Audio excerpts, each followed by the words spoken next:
بعض جگہوں پہ بعض لوگ بڑے تیز ہوتے ہیں، یعنی ان سے آپ کی ملاقات ہوتی ہے تو بندے کو محسوس ہوتا ہے کہ یار اسے تو پہلے ہی ساری باتوں کا پتہ ہے، اور کئی دفعہ ان سے ملنے کے بعد احساس ہوتا ہے کہ یار اس سے تھوڑا سیکھ ہی لیتے تو بہتر تھا۔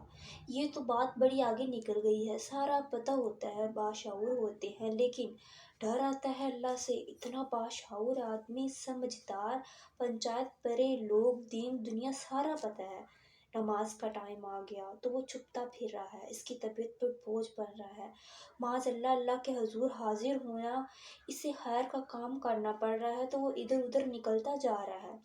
تو سوال پھر یہ ہے کہ شعور کا پھر کیا مطلب رکھا ہوا ہے ہم نے؟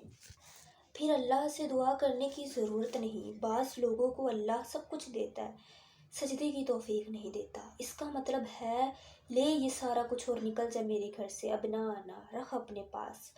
رب سے عافیت مانگی جائے، اس سے اس کا فضل مانگا جائے، اس سے اس کا کرم مانگا جائے۔ اللہ کے رسول صلی اللہ علیہ وآلہ وسلم عافیت کو مانگنے پر زور دیتے تھے، توجہ دیتے تھے۔ رب نے اگر کسی بندے کو عافیت میں رکھا ہونا تو حالات کیسے بھی برے چل رہے ہوں، اس کا بگاڑ کچھ نہیں سکتے، اور اللہ تعالیٰ معاف کرے 100 دفعہ اگر کسی وقت اس کے کرم کی نگاہ پھر جائے تو سارے اسباب سمیت بھی انسان اپنے پیروں پر کھڑا نہیں رہ سکتا۔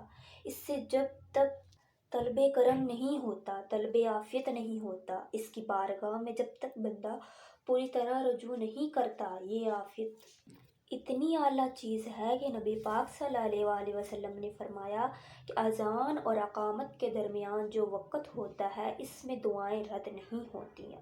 دعا مانگا کرو گے تو تمہاری اللہ اپنے فضل سے قبول کر لے گا۔ عرض کیا یا رسول اللہ کیا مانگیں؟ تو فرمایا عافیت مانگو رب سے۔ یہاں بھی فرمایا کہ عین قبولیت کا وقت ہے، اللہ سے عافیت مانگ لو۔ ہم دعاؤں میں بھی محدود ہو جاتے ہیں۔ طالب رب دا طالب کوئی نہ ملیا، رب دا طالب کوئی نہ ملیا، جو ملیا طالب زردہ ہو۔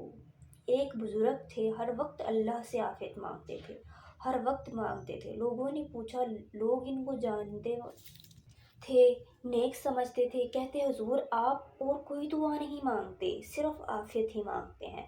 آپ فرمانے لگے میں مانگا کرتا تھا شروع میں، بعد میں خیال آیا اور بھی دعائیں مانگا کرتا تھا، یہ احساس بعد میں نصیب ہوا۔ فرماتے ہیں میں مزدوری کرتا تھا، مال برداری کرتا تھا، ایک جگہ پر ڈیوٹی کر رہا تھا، تھک گیا۔ جو کام لینے والے تھے لوگ، ان کا رویہ بڑا تکلیف دینے والا تھا۔ تو میں نے اپنے مالک کی بارگاہ میں عرض کی کہ مالک اگر 2 وقت کی روٹی مجھے دوپہر میں بغیر مشقت کے مل جائے تو تیری بارگاہ کو بڑی کریم ہے۔ کہتے ہیں کہ میں نے یہ دعا مانگ لی، ذرا میں تھوڑا آگے بڑھا تو 2 بندے آپس میں لڑ رہے تھے، میں ان کی صلح کرانے کے لیے، ان کو بچانے کے لیے آگے بڑھا تو میں جس کو چھڑا رہا تھا تو دوسرے نے میرے اوپر ضرب لگا دی، میرا بھی سر پھٹ گیا۔ تھوڑی دیر کے بعد وہاں پولیس آ گئی، وہ تینوں کو لڑنے والا سمجھ کے اٹھا کے لے گئی، مجھے جیل ہو گئی۔ 2 روٹیاں بغیر مشقت کے روز ملنا شروع ہو گئی۔ دعا مانگی تھی نا کہ یا اللہ 2 روٹیاں مل جائے نا بغیر مشقت کے۔ کہتے ہیں وہ 2 روٹیاں روزانہ مل جاتی ہیں، کوئی کام نہیں کرنا پڑتا۔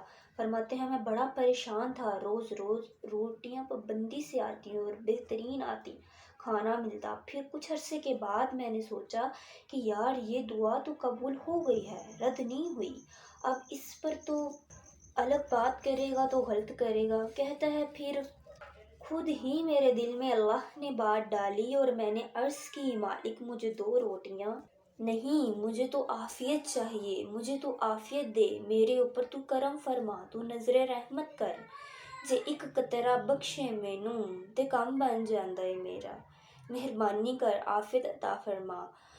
پھر خدا نے کرم کیا، کہاں سے اسباب بنے میرے جیل سے چھوٹنے کے، کون کون میرے ضمانتی بنے اللہ ہی جانتا ہے۔ فرماتے ہیں دروازے بھی کھل گئے، رزق بھی ملتا ہے، صحت بھی میسر ہے، سجدہ بھی کر لیتا ہوں، سویرے تلاوت بھی کرتا ہوں، شام کو مدینے والے کی بارگاہ میں رز کے درود و سلام بھی پیش کرتا ہوں، میں ممکن ہوتا ہے تو کسی غریب کی درد رسائی بھی کر لیتا ہوں۔ اب سمجھ آئی ہے